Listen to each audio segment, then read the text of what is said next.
പുതുച്ചേരി വാഹന രജിസ്ട്രേഷൻ കേസിൽ സുരേഷ് ഗോപി ഹൈക്കോടതിയെ സമീപിച്ചു. മജിസ്ട്രേറ്റ് കോടതി ഉത്തരവിനെതിരെയാണ് ഹൈക്കോടതിയിൽ അപ്പീൽ നൽകിയത്.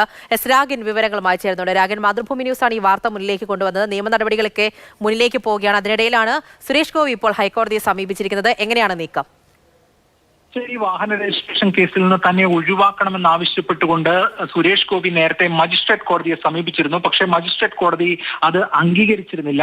ഇതേ തുടർന്ന് അപ്പീൽ ഹർജിയുമായാണ് ഇപ്പോൾ സുരേഷ് ഗോപി ഹൈക്കോടതിയിൽ എത്തിയിരിക്കുന്നത്. ഇതിൽ പ്രധാനമായും പറയുന്നത് കേസിൽ നിന്ന് തന്നെ ഒഴിവാക്കണം, അതോടൊപ്പം തന്നെ കേസ് റദ്ദാക്കണം എന്ന ആവശ്യങ്ങളാണ് ഈ ഹർജിയിൽ പ്രധാനമായും പറയുന്നത്.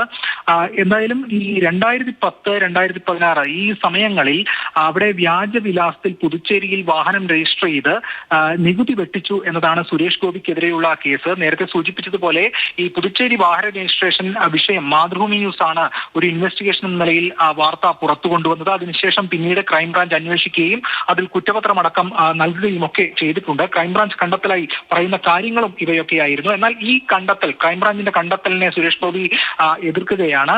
ഇക്കാര്യം ചൂണ്ടിക്കാണിയാണ് മജിസ്ട്രേറ്റ് കോടതിയിൽ എത്തിയത്. പക്ഷേ മജിസ്ട്രേറ്റ് കോടതി അത് അനുവദിച്ചിരുന്നില്ല. ഇപ്പോൾ എന്തായാലും വിഷയം ഹൈക്കോടതിക്ക് മുന്നിലേക്ക് എത്തുകയാണ്. ശരി, വിഷയം ഹൈക്കോടതിക്ക് മുന്നിൽ എത്തുകയാണ്. സുരേഷ് ഗോപി ഹൈക്കോടതിയെ സമീപിച്ചിരിക്കുന്നത്. എസ് രാഗിനാണ് വിവരങ്ങൾ നൽകിയത്.